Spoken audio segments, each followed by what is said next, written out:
Now tuned into the greatest. The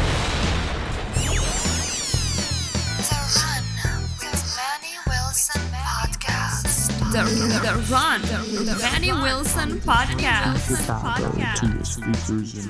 The best sports podcast there is. Yes, sir. What's up, everybody? Welcome back to The Run with me, Manny Wilson, all the way from Detroit to Chicago to your speakers and headphones. I appreciate you tuning in to the first interactive sports podcast, a community that makes sure your voice is heard. So if you hear something you agree with, you disagree with, you like or you dislike, go ahead, shoot us a quick call, 219-413-9405. And of course, we will play your take back on our next episode. And shout out to SeatGeek for sponsoring this episode. Get $20 off your first ticket purchase when you use the promo code The Run Podcast. And this code can only be applied for first-time users on the mobile app or website. So I'm not sure about you, but a couple of people that I like are going on tour. So I'm going to have to check that out because SeatGeek, they do music, they do sports, whatever event you want to go to, just make sure you check it out. And I promise you, they got it on there. So my personal preference, I got to go see my guy Wale. He's going to be performing. He's about to be going on tour. So I'm excited about that. But you to each his own. So go see whoever you want to see, whether it's baseball season, your team, all of that stuff. But anyway, look, man, we got some more important business coming up because football season is pretty much here. The New York Jets, they got a lot of drama again. We know they had the hard knocks last year, but they're back in the headlines for something else. So the New York Jets pass rusher, Haason Riddick, has requested a trade. Now, he has 1 year left on his contract, and he's been holding out for the Jets ever since they got him in the offseason. But what's surprising about this is the New York Jets, they seen his trade request, and they said no. They dead ass said no. They released the statement just kind of doubling down on their intentions of saying no to make sure they're not deemed as the villain in this whole story. So in the statement, they said, "We have informed Hassan that we will not trade him, that he is expected to be here with his teammates, and that he will continue to be fined by the CBA if he does not report to camp. Since the trade discussions back in March, we have been clear and direct and consistent with our position. Our focus will remain on the guys that we have here as we prepare for the regular season."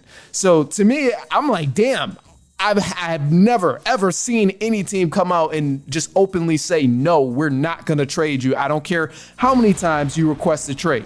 And that was a shocker.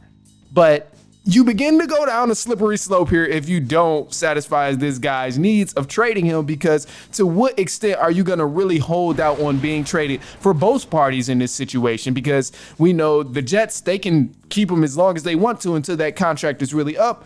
And for Haason Riddick, he could say, you know what, well, I'll show up to camp, I'll show up to practice, I'll show up to the facility, but I'm not going to play. I'm not going to give any effort. And ultimately, that's going to cause him to be a cancer on the team when the Jets team is supposed to be pretty damn good this season.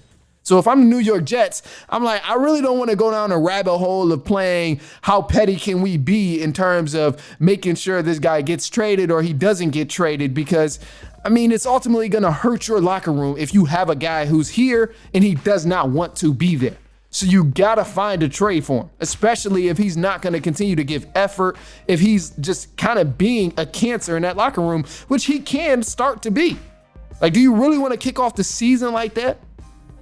With a bunch of drama going on, especially when Aaron Rodgers is on the verge of the back end of his career, trying to go win a Super Bowl in the 2 years that he may have left in his career, maybe even 3?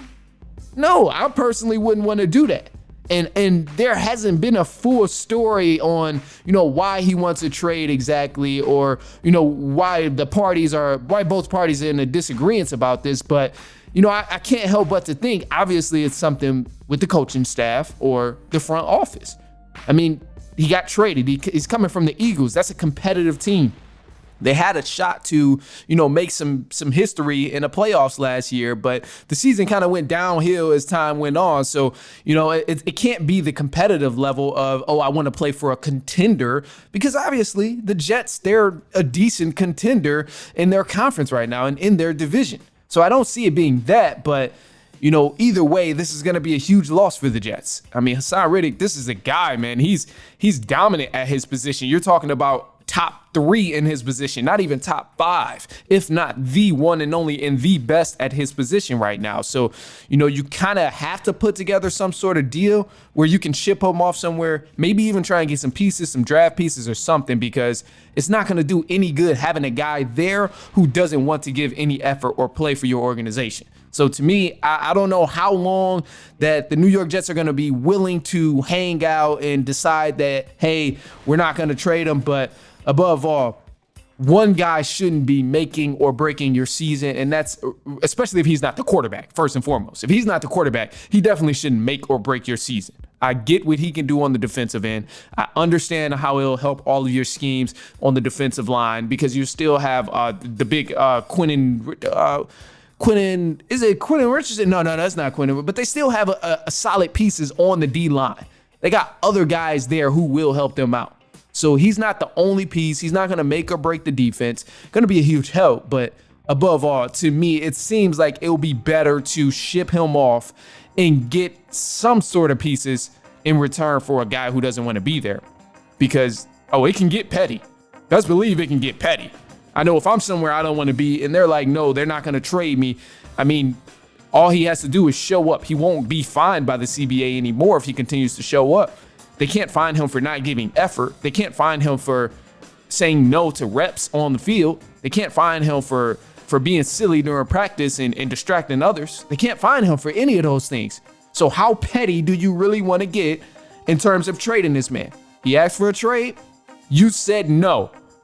And to me, this man has every right to be petty back and do whatever he got to do to get traded because, ultimately the power lies within him. Like, I respect that the Jets are like, no, you're not doing it. We're not letting you go. But, hey, that's where it is now. So we'll see. But look, man, hey, I got some side notes here. As you know, the Olympics just recently wrapped up. And, one of the things we were very proud about here being Americans, whether you're American or not, no disrespect to anybody. But I will say, one of the things we were very proud of is Team USA basketball. They defeated France for the gold medal. They won 98-87, and it was one of the biggest moments in basketball history as a whole. This was just magnificent. It was beautiful to watch all together because you got to see 3 GOATs, 3 legends play on the same team, rally together, and ultimately win the ball game. Now, I'm not even going to get to comparing different guys, but I just want to soak in the moment of being able to embrace what we witnessed with Steph Curry, having the game that he had, having the moments that he had to really carry Team USA to winning over France. NBA fans needed to see this. They needed to see guys who are all legends, the best at their game, coexist and show everyone that greatness can legitimately coexist. Because for far too long, we've compared LeBron to Kevin Durant, Stephen Curry to LeBron, KD to Stephen Curry. Like, it's insane, and I know it's all fun and games, but at the end of the day, some people really take this stuff serious, and they don't understand, like, all of these guys are great in their own ways. So, I just had to say that. And then also, too, expect something big to happen in this upcoming NBA season because not only are we getting a lot of guys who've been playing basketball, for the summer, usually when they rest, but we're getting some people who are building relationships with each other. Like, this stuff happens, man. Think about it. Think back to, like, the redemption team with D-Wade, Bron, all of those guys. You kind of get a feel for whose game you like to play with and who's got game and how it coincides with your game and just meshes well with yours. So, we see a lot of relationships form. And I'm not saying super teams is going to happen this year, but just know some super teams is going to happen in the future because these guys playing together. You see KD, Devin Booker are already teammates, but Bam Adebayo playing with Anthony Edwards, he get a feel for the game. Anthony Davis playing with Devin Booker, get a feel for his game. And it's like, down the line is the LeBron and Kevin Durant and Steph Curry's begin to retire. Like, these group of young guys are going to want to win championships and are going to want to play with somebody else who's equally as talented as the legends they were playing with before. So I'm just saying, expect something to happen, man. And, before we cut to the break and cut to the news, I got to give a shout out to my boy Devin Booker, man. Devin Booker, man, he deserves a lot of praise for the victories that Team USA has won during this entire tournament of the Olympics because he was literally just doing everything that they needed him to do. He was a silent killer on the floor when they were playing. He averaged 11 points, 3 assists, 2 rebounds in 22 minutes. I know that doesn't really say much about his stats, but when you're looking at the game, he didn't have a bunch of highlights, but he made his open shots. He didn't have a bunch of slam dunks and alley-oops and all of that, but he ran in transition, got easy buckets. He played defense, full court press, if you will. And that's huge, man. So want to give a shout out to Devin Booker for doing his thing and definitely helping Team USA secure gold. So, of course, you got to go ahead and throw your take out there. Let's hear it. Let's hear your thoughts on the Haason Riddick situation with the New York Jets. Let's hear your thoughts on the Olympics. So give us a call, 219-413-9405. And, of course, we'll play your take back on our next episode.